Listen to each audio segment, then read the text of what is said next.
Welcome to the I Love Wine and Dogs podcast, created, produced, and hosted by Heidi Hubner, with engineering and production by Timothy Stone Dancer Coleman. This show was created to celebrate good wine, amazing pets, and people from around the world who are doing great things in their local communities. Welcome, ladies and gentlemen, to another episode of the I Love Wine and Dogs podcast with our creator, host, and producer, Miss Heidi Hubner. We have an amazing guest with us today, Miss Jessica Seabern. I'm Timothy Stone Dancer Coleman, producer and engineer. Let's get started with the show. What's up, sister?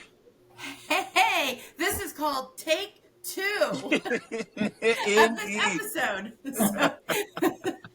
Indeed. Listen, this is exactly how life happens. We had recorded a phenomenal episode with Jessica a couple of months ago, and, you know, the internet, space, AI, aliens, whoever came to invade, like, snatched it all up. So we're back to do it again for a second time around. It was that good they wanted to take it to space. Exactly. And this is why we laugh, because this is the reality. And when we get into the show, there's a reason why it didn't work the first time. This is right. This is right. But I'm going to save that until we get into it. So I think let's just get into it. Amen. I'm with you. So what's been happening since the last time we spoke? It's July. We're coming up to July 4th. An amazing holiday, my birthday month. I'm so excited. Wait, what day is your birthday? My birthday's on July 21st. I'm Cancer Leo cusp. All Good right. one. All right. So happy early birthday. Thank you. And, you know, 4th of July is, you know, here's my piece for red, white, and blue, right? That's Everybody, right. let's peace out and like love each other and get it together. Let's Yeah, I get hope it it's together. okay. You guys said to wear 4th of July colors, and I just figured red, white, and blue together make pink, so I'm representing. See, pink is heart and love, so it works. There you go. That's what we need. Anyway, 4th of July also is a very scary time for animals. So I know Tim's going to be doing a PSA on that later, but I'm just going to say before we start the show, make sure that they are in a safe place. Make sure that if you are not going to be home, they're maybe confined into a bedroom with a bed and you've got a TV and music on to try to drown out the sound of the fireworks. Make sure they're microchipped and that they have a collar and tag on, because the shelters get inundated with pets that escape. Yeah, it's horrible. They get so scared. Yeah. Yeah, It is. And it's You really know, rough. fireworks are pretty, but I kind of wish we didn't have them. Yeah, to some degree, I gotta agree with that because, you know, depending on where you live, like I'm here in the Bronx, New York, so there's a lot of days of those, what are those, M80s, I think, the big heavy sounding ones. They do those leading up to the 4th and for a few days afterwards. It's not just on that particular day. So my dogs have a week of just chaos. Yeah. I actually love fireworks. You know, it's nostalgic growing up, but then we could also get into the environmental impact as well. You know, where does all that crap land? Like in Everywhere. the ocean with our sweet dolphins, you know. So Everywhere. So before we jump into the interview with Jessica Seabern from Universal Yogis, we're going to talk about our wine. And this is Decoy Chardonnay. I don't know if you guys can see this. Yeah, it looks and great. I think, Jessica, this is the one that you like, right? no. Wait, what? I mean, I've never had Decoy Chardonnay. I bet it's wonderful. I like the other duck one. What is? Duck horn. Well, oops. So, see, I'm selfish. I was like, selfishly picked this. Okay, I thought you said decoy, but you like duck horn. Duck horn, baby. Okay, well, I don't know how I messed that up, but okay, so we'll have to get together and drink duck horn, but I will drink this weekend. I'd love to try it. It's branding, it is very, branding. Well, listen, because I haven't tried duck horn, so you buy this one, I'll buy duck horn, and we'll But I think taste you have to one. buy the more expensive one. Oh, Of course. Well, there you go. Champagne taste from this one. Anyway, duck, decoy, duckhorn, tomato. They're both Chardonnays. Drink up. Good stuff. Okay, this is not going to be a take 3. We're going to see. You never know what's going to happen with I Love Wine and Dogs, and we're not even drinking right now. No, but if we're talking about wine real quick, you gave me a bottle of wine recently that I drank, a Pinot Noir that I had some of it last night, not the whole bottle. It was so good. What was that? Bailiana So Pinot Noir. So that I belong to that wine club in the Central Coast, and it's so cute. It's in this little schoolhouse, and they're known for their reds, and I'm glad you like the Pinot. I think I do too. So loved it. Thank you. All right. Well, you need to get up and come to that tasting room with me, cousin. Let's make it happen. Okay, let's make it happen. Okay. All right. So we've done our PSA. It's coming up. We've talked about the wine that I got wrong, but it's all good.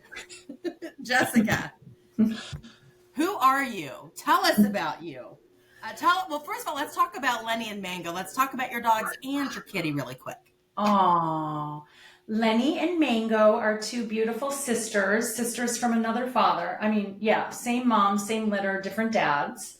If anybody didn't know that's possible, it is.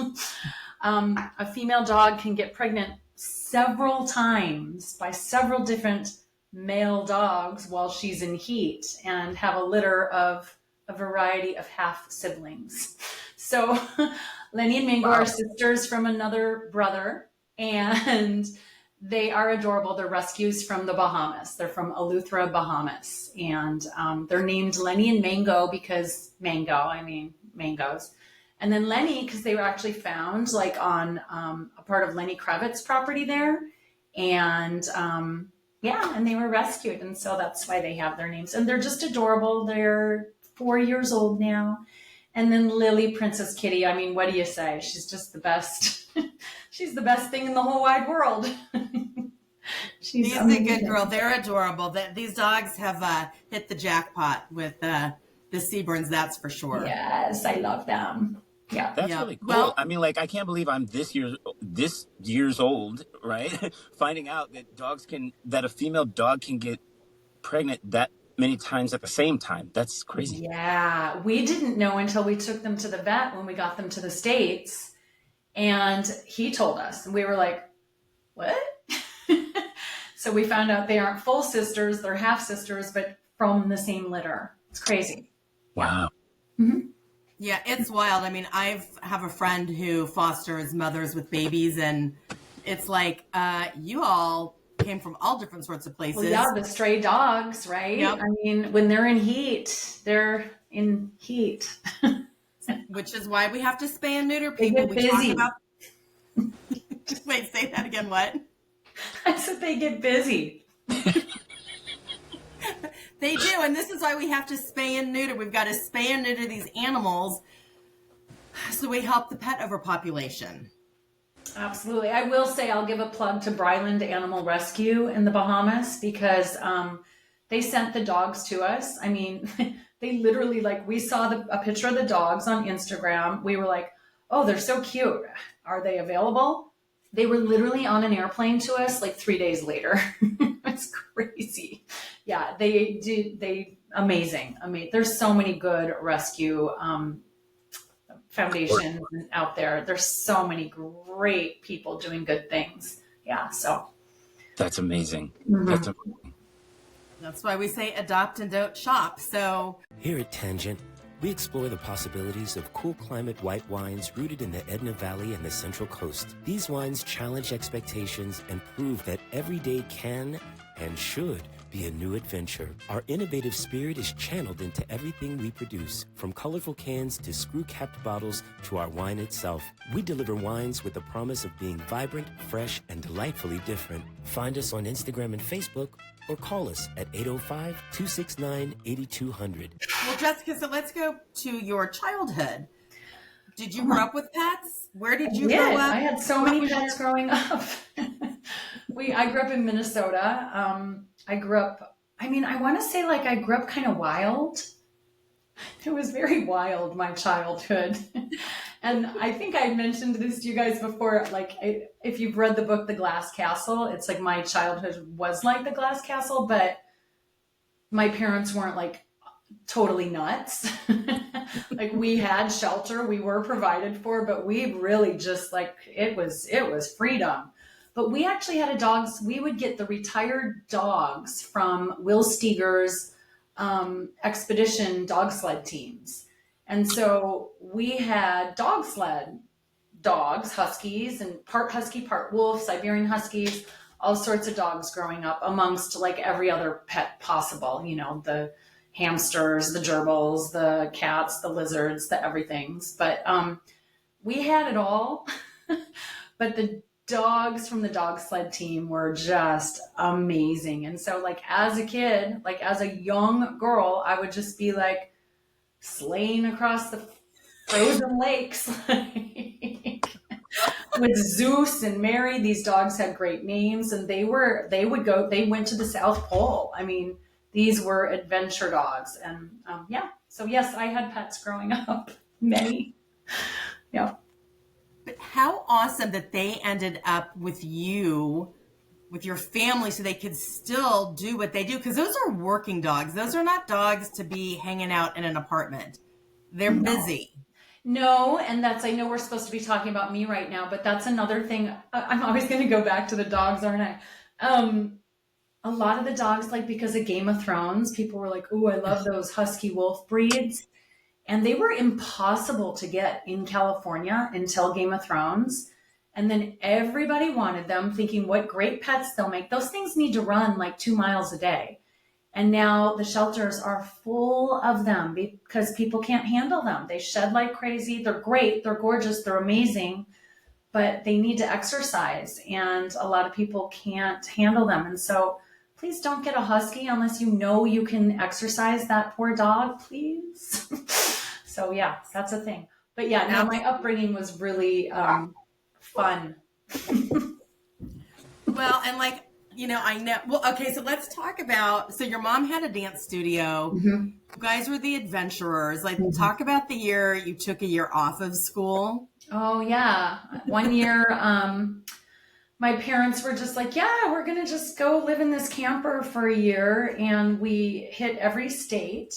And then we were in Baja, Mexico for quite a chunk of time. All sorts of adventures. I could write a book about just that alone. But yeah, they homeschooled us. But the only education I remember is that if we were crossing a state line, they would stop the camper. And even if we were asleep, if it was 2 a.m., like you're crossing into Montana, they'd stop the camper and go, "What's the capital?" Like they wouldn't cross the state line until us 3 little kids would be like, "Helena," like they wouldn't. I'm thinking Helena is the correct one. I don't even remember. My parents would be so ashamed. But that was literally the gist of the education that year. I didn't learn cursive writing, which I was supposed to. So I have horrible handwriting. And it was crazy. I had a motorcycle. I was like 8 years old. I had my own Yamaha 80. And my parents would just let us go. Like there was one time my brother and I, he was 2 years older than me.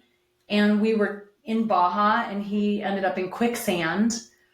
And I'm an 8-year-old girl. Couldn't get him out, had to cruise to my dad. Like we had to get ropes. We had to go back, find him. It was just, I can't believe we're alive. We tell these stories like at dinner with my mom. Like we'll tell these stories at dinner with my mom and she's like, "Where was I?" We're like, "I don't know. Where were you?" So funny. Yeah. Craziness. Fun. Good crazy.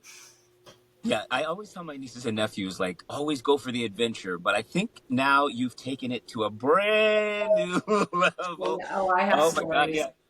Yeah, and what's funny also is that the learning to write in cursive, they don't even teach that in schools anymore. Like, what? That's amazing. I know they need to have, like, emoji school instead.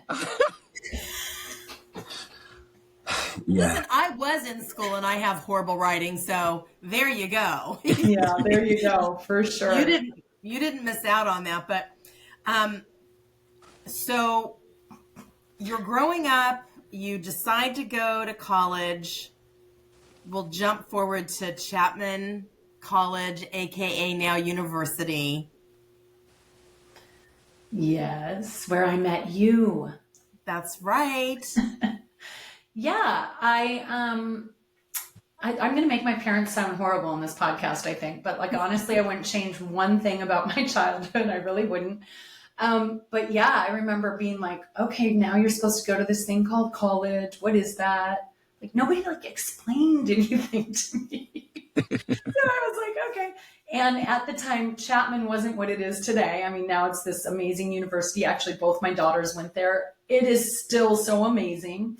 But yeah, I think you could just get in if you sent in like your picture and a check. Like, it wasn't that hard to get into, and we don't need to say the year, but it was Chapman College at the time. Anyways, I remember my parents just like dropping me off at the curb at Minneapolis Airport, 2 days before I was even supposed to get there for orientation, probably because the flight was cheaper. And I was just like on my own. I mean, I did go to school in England a few years prior, which I was also on my own, and it took me 4 days to get there, and it was a crazy talk about budget airlines. I mean, the man picking me up waited 4 days for me at the airport in England, and nobody knew where I was. Anyways, so I just kind of arrived at this thing called college. I didn't really know what it was. My dad said, don't let school mess with your education. I mean, that was his motto. And so, I mean, we clearly didn't. Like, there was, oddly, both my parents had teaching degrees. But then my dad was a psychologist and my mom was an aerobics teacher. But yeah, no, we were just on a constant adventure. I mean, I'm like, I want to go to boarding school because this one cool girl was going to boarding school. And I'm like, I want to do that. They end up sending me to live with like this rugby player friend of his. I'm like, this isn't boarding school. I'm in like this house in the middle of nowhere in England. But it was so great because like I was the first American this village had ever seen. And it was when Madonna was popular. So like, therefore I was popular. It was, I mean, and I've made great friends that I'm still friends with, and so, I mean, I agree with my dad, I mean, it's a little, I think people kind of turn their nose down on that more because there's just, I don't know, people tend to be in other people's biz, but I think it was just fantastic. The curse, though, is that my brothers and I still have this wanderlust. Like, I don't know if either of my brothers who are, in their 50s have ever like really held a job, but they do a lot of adventures and stuff. And I'm kind of the workhorse of the family, which is interesting, So this all plays a part in where my questions continue to go. I feel like, my parents were the same. I would figure out what I wanted to do and they would say, okay. And they weren't researching and making phone calls. It was like, oh, okay, here you go. But I think that has made us strong, independent, like we can figure it out. Mm-hmm. If there was a zombie apocalypse, I'm going to figure it out. I'm going to fight. I'm not going to have flight. And I'm going to, you know what I mean? Like, you just really can't put us in a situation where we can't handle it. Mm-hmm. I think. That's the other thing too. I try to encourage my daughters. I have 2 daughters, Eleuthera and Marley. And I try and encourage them not to use their cell phones, not to depend on their cell phones for things. Because what do you really experience? Like if you go to Italy and you're looking for a restaurant, everybody just like Yelps and Google Maps and all these things. I'm like, put your phone away, walk around with your eyes wide open and end up in a cafe. You're going to have a better experience because there's not going to be 800 other tourists in there. And so I really encourage them to like, I mean, for safety, I'm like, yeah, have the phone with you, even though we never did. But I'm like, turn it off. Like, don't use it. Like, experience life, Bingo. So Jessica and I meet at college. We're cousins somehow, some way. It's a long story to figure out, but anyway, she's my cuz. We graduate, and for graduation, we go backpacking in Europe. Again, no cell phones, nothing. No plan. No plan. Like, we knew we were going, and we stayed with her friends in England first. That was kind of the jumping off point where I fell off a horse and thought I got chased by bulls. Chased by bulls. Oh my God. This could be a whole mini series if we go down the rabbit hole. But the three of us, her friend Jana, we had no plan. We knew where we wanted to go. We would get on, we figured it out. We got on the train. We met great people along the way and, wrote phone numbers down on a piece of paper or gave them our parents' numbers. But we had the most amazing time. And where did we stay in Greece? We were going to be there for 3 days and we stayed there for like 9 days that was at the Pink Palace in Corfu, which I do wonder if that place is still there. And the only ferry out was 5 a.m. and we were drinking ouzo till like 2 every morning. So we couldn't get off that island because we could never catch the ferry. Finally, I remember us, like, this hill was so steep down to the ferry. And I remember us like riding our backpacks like sleighs down the hill just so we could finally get off that island. And then we went to Eos and that was so fun. Yeah. It was fun, but we had no plans of where we were staying. We would just figure it out. We would people would go, oh, this is a great, hostel or hotel, or somebody would let us into their house, it was such a great adventure. Yeah. And we wrapped up the trip with your family in Germany. We did. Yeah. We did. That was fun. And our favorite, I have to say, I'm sorry, our favorite part was called the Hamburger Dome, and it was the fair. It was like like a Disneyland, right? Yeah. But on a much smaller scale. The rides had no belts, like no safety equipment whatsoever. So we'd just be literally hanging on for our lives. But we just wanted to go back there every single day. So funny. No, we did. And then, of course, I loved eating the bread and cheese. I'm like, oh, we get cheese for breakfast every morning? Woohoo! So then we fast forward. We've all graduated from college and we're trying to figure out what we were going to do. And Jessica, you decided to be a flight attendant. Yeah, it wasn't really a decision. It was, again, one of those things. Like, I no offense, California, where I live, but I didn't love Southern California. I missed Minnesota.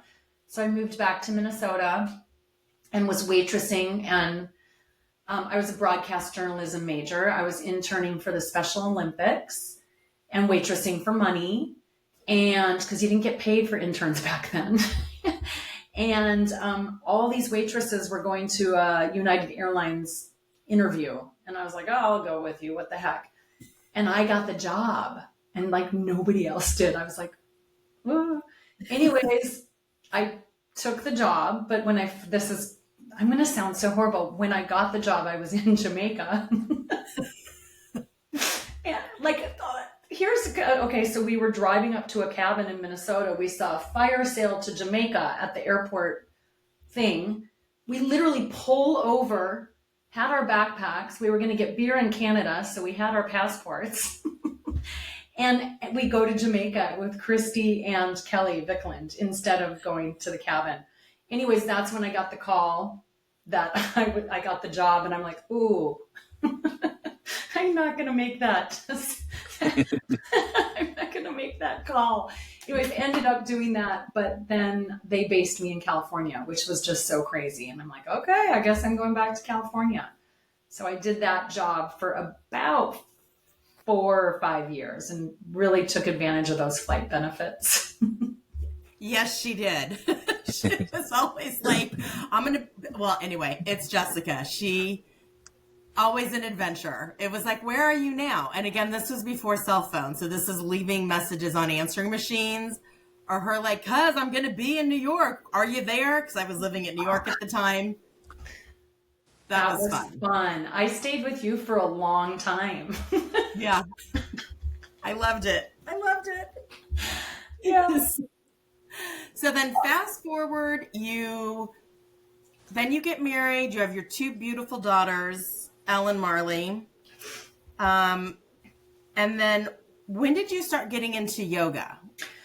Well, weirdly, like when my mom taught aerobics, so when I was back in Minnesota in high school, I was teaching classes there, and I taught classes. I was a dancer, so I taught classes called Stretch and Breathe.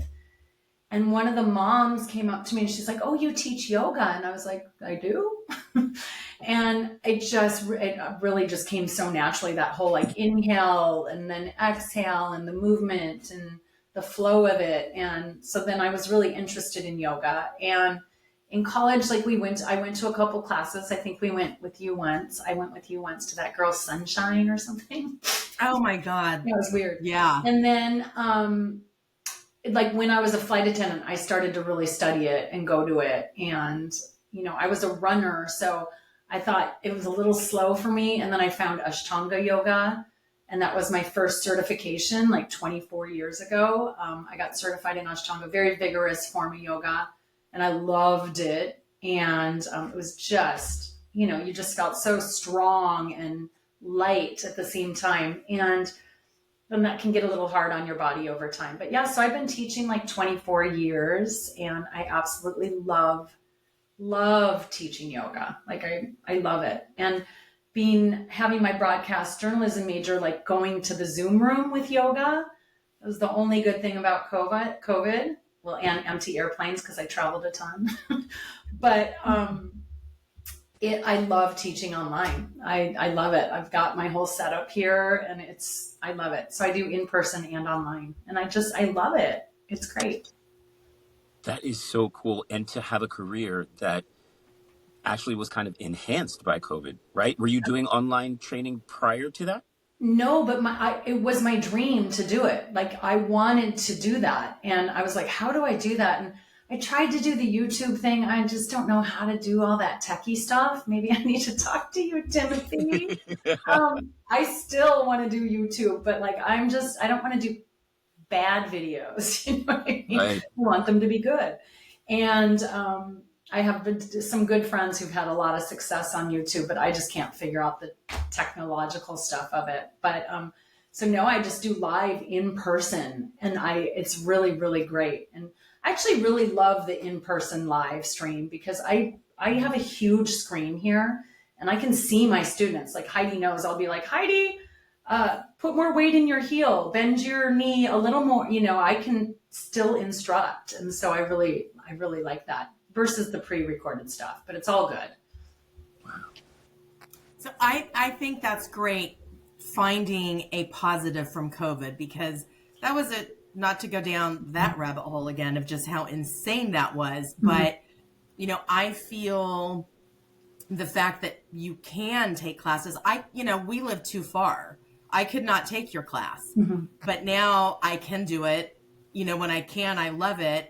Thank God for online classes, and that now everything is back up and running again to do it in person.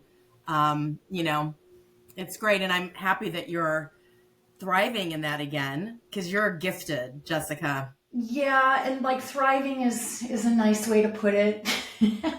I had been with a company called Yoga Works for 22 years, and like they were my mothership, and they had me traveling internationally all over the world, teaching teacher trainings, and it was just the best job ever. And that ended during COVID. Everybody listening, we're going to put her links up, so you need to take classes from my cousin and join her on one of her fabulous retreats. Talk about that. Yeah, so I have this passion for travel, right? So I do lead yoga retreats, and up until this year, they were all international. And I do a retreat in the Bahamas every year. I've done Ireland, Costa Rica, Mexico, like all over. I want to do Spain in the spring. But yeah, I love leading yoga retreats. And I don't really call them yoga retreats. I call them yoga vacays. because it's like you're allowed to drink wine if you want to. If you want an espresso, you can have one, you know. So it's really just a great vacation with great relaxation and adventure if you want it, and some really, really good yoga, amongst other things. But I did my first domestic one, if you will, last month in Joshua Tree. And Heidi came on that one. It was the first one she came on with me. So I have to say, and again, see, here's the thread of the childhood and the adventures and travel and organization. It all, like, this was your path, Jessica. Like, you know, I don't know as a child if you realize that. Like, what did you think you wanted to do? I wanted to be a travel agent. Okay. Yeah, and I kind of am still looking for a part-time job in that. But like I love organizing trips. Like I love it. I've organized like trips for my family and other groups to Greece and to Cuba, and also I love organizing trips. And so like you said, the organization, it does take a lot of organization to lead a yoga vacay. And a lot of people hire people to do that for them. Hire me, I'll do it for you. But yeah, I love doing it. And then when it comes to fruition and it all worked out, you're just like, it feels like a baby, you know? It's like, you're just like, oh my God, yay. It's great. Okay, so I'm going to say my kudos to her because, again, I was supposed to go on a retreat, the one in Mexico, and there was a hurricane, and I did not end up going, and that was anyway, I will not ever do that again. I will go. I should not have listened to somebody who was not supportive of that. It's all good. But I made Joshua Tree, and it was so well organized. I mean, everything from what you expected to the meals, to the classes, to the little side trips that we did, to the time to be able to relax for the activities. It was perfect. I literally had the best time meeting the nicest group of people. Another friend of mine came along, Lisa, who was on the show, our first guest on the show, and did a little partnering up. But it was fantastic. I literally didn't have to think about anything. And I was so relaxed, and boy, I needed that because I had a lot of shit happening before. So it was meant to be that I was supposed to go and to be able to release and like heal from all this blah. And I still, hold please, my little candle, Jessica, that you gave us every day. And here's my little intention. Every day since we've gotten back, I do my meditation and light my candle. Good for you. I lit mine yesterday. My daughter Marley's been doing hers every day. And guess what I got in the mail today? Just literally right before I logged on. Heidi sent me this because on the last day, every pose we did, I was like, cactus arms. But it was perfect. Just such nice heart opening. And it was so fun that I love these retreats. I was telling, I get really tired. It's a lot hosting 20, 25 people and putting it together. And then like at the end, I'm like, and I want like a bottle of wine and spaghetti, like at the end of the retreat. Like I just, you just kind of want to go in a cave and be like, oh my God, that was exhausting. It was great, but it was so exhausting because I put a lot of effort and love and passion into these. I swear after Joshua Tree, I didn't have that at all. I don't know what it was. Maybe because we took the travel. I wasn't tired. I was rejuvenated. I was like, wow. I think it was the spirit animal meditation, actually, that just, I still have juice from that, Yeah. Should I tell you guys about it real quick? Yes. So we went to this indigenous like property, and we were with this guy. I think he was Cherokee, right? Abe.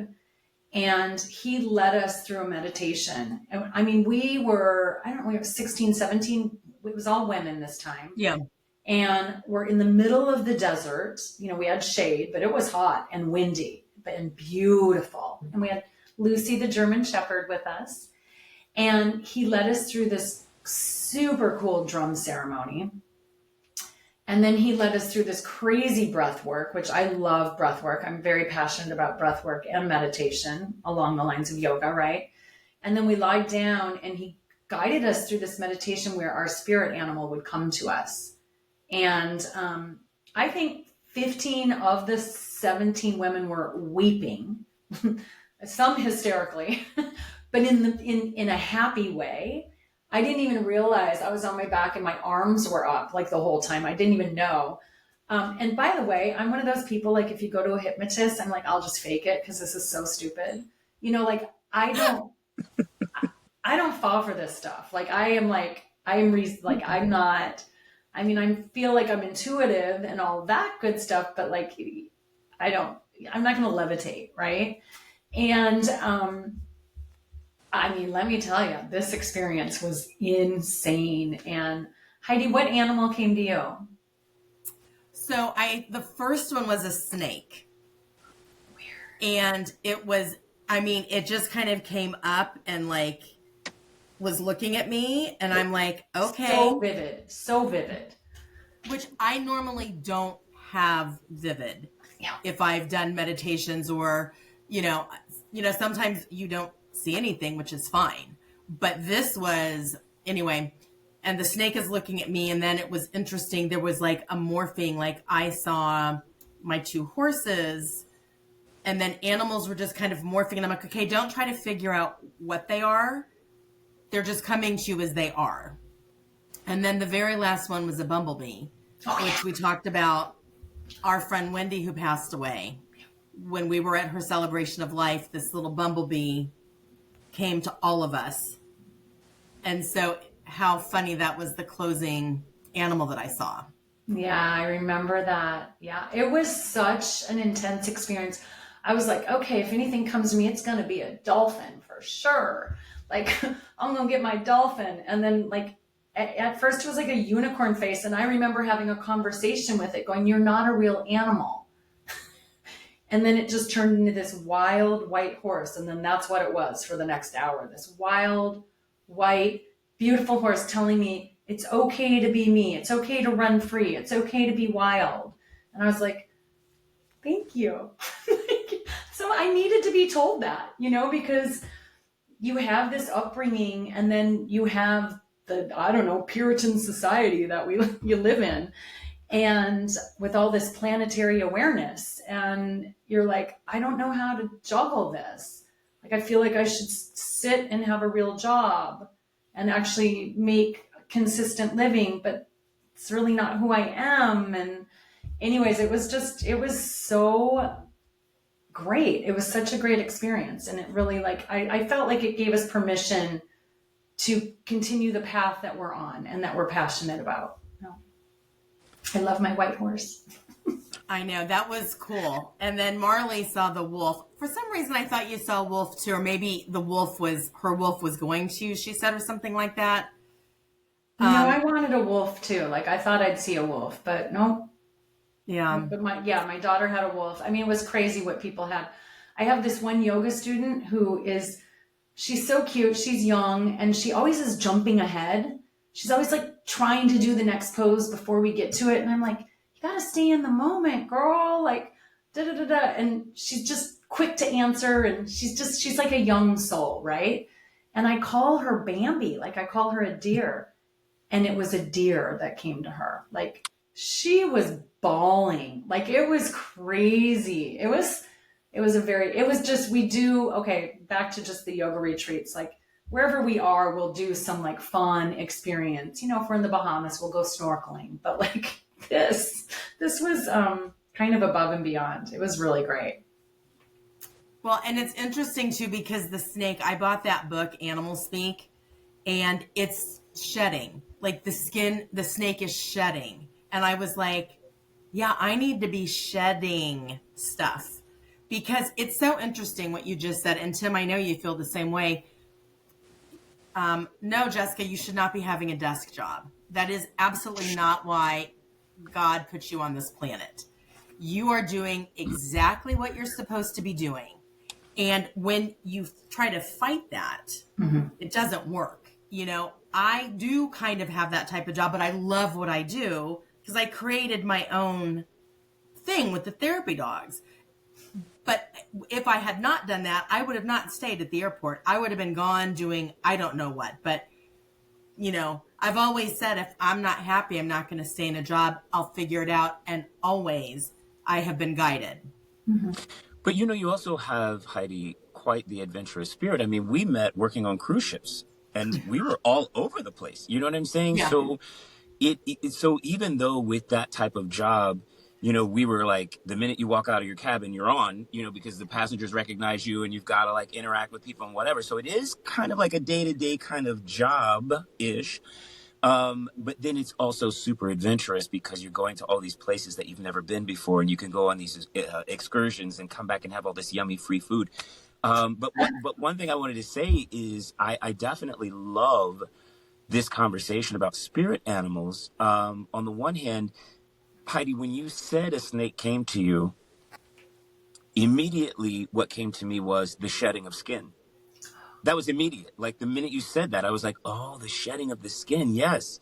So it's great to hear you say that because I think, sharing that experience with other people allows us, and I'll even be more specific, sharing that with me, what you guys went through and how you experienced that allows me to tap into my own intuition and see the images that come to me just from what you're talking about. I didn't have an image for myself, but I was receiving what you're saying. So I love this conversation.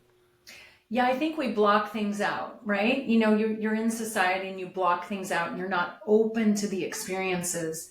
And that's why we all know when you're in nature, you feel better. I mean, most of us feel better because we're more open and there's less blockage. Like kids have their imaginary friends. I mean, I think there's something to that. And then they kind of, as you get older, they go away. But like being open to things, and I think we're all proof, just an example like the cruise ship thing, as to you can be grounded and responsible, but still be wild and free, right? Still have a good, like a fun spirit and stay grounded. I think there's a balance and we can do it. Absolutely. So I would encourage anybody if you're unable to do one of Jessica's yoga retreats, but you really do, if you can, like, I cannot speak highly. I can't like brag enough about how amazing it was. And, you don't have to do everything. If you didn't want to go on an excursion or something that was planned. Oh, we also had massages too that were great, and reflexology on the feet, which I'd never had before, which I need to find somebody who can do it here. But it's all these great opportunities to either take advantage of or not. Here at Tangent, we explore the possibilities of cool climate white wines rooted in the Edna Valley and the Central Coast. These wines challenge expectations and prove that every day can and should be a new adventure. Our innovative spirit is channeled into everything we produce, from colorful cans to screw-capped bottles to our wine itself. We deliver wines with the promise of being vibrant, fresh, and delightfully different. Find us on Instagram and Facebook, or call us at 805-269-8200. People, like my neighbors, are like, oh, you're going again? And they think like you can travel on a budget. People think they can't travel if I don't travel luxuriously at all. Half the time I bring my own, like I pack a cooler of food if I'm going somewhere, you can travel on a budget, and I think it's actually probably more fun. I agree. So you love all of these things about your job, all of these positive things. What's something that is not so fun? And maybe there's not. No, I would just say, like you teach the online classes and you hope 40 people come to class like they did when I was with the previous company, right? And then you have 9 or 10 and you're like, well, I mean, I don't know. I mean, I'll just say it outright, like just the consistency and the income, it's very in flux since COVID. So I'm teaching at local studios, but for like half the rate that I taught at before COVID.